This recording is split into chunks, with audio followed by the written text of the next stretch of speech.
Hello again. This video is actually a do-over. I noticed that in the original, the progression of the kings or Caesars, I neglected to include Julius Caesar, who was actually the first in transition from Rome as a republic. So here goes.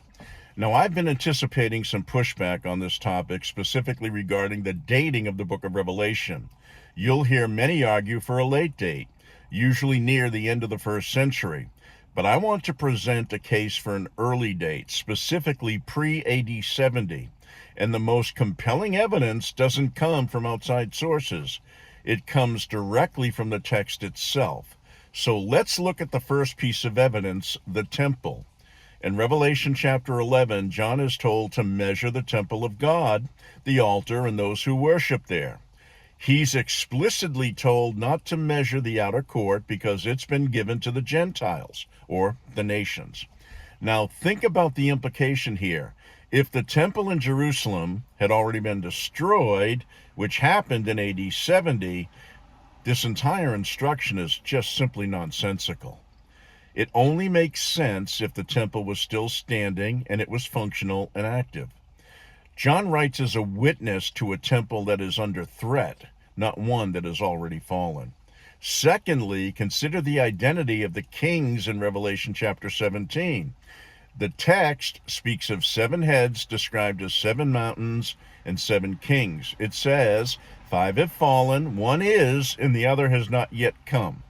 If we trace the Roman emperors, starting with Julius, which is the standard historical approach, the count goes Julius Caesar, Augustus, no relation, Tiberius, Caligula, Claudius, and Nero.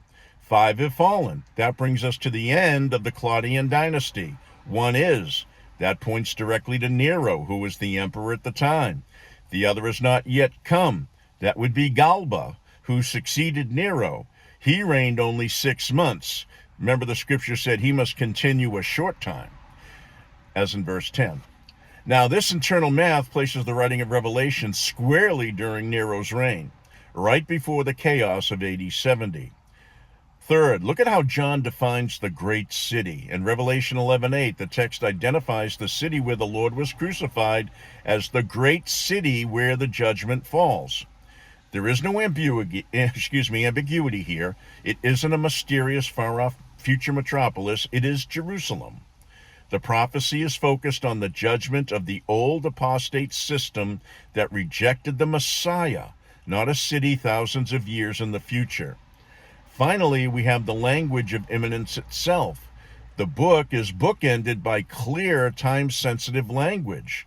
Revelation 1:1 says things that must shortly take place. Revelation 22:10 tells us not to seal the words of the prophecy because the time is at hand.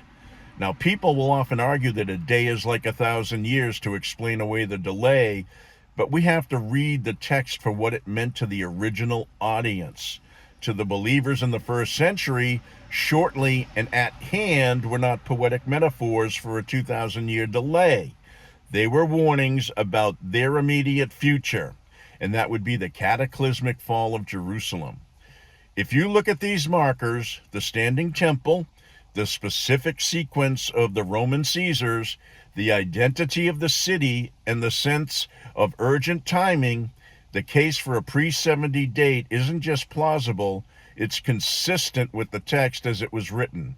Now, I'd love to hear your thoughts on this, but I believe when you let the text speak for itself, the timeline becomes clear. I'm out.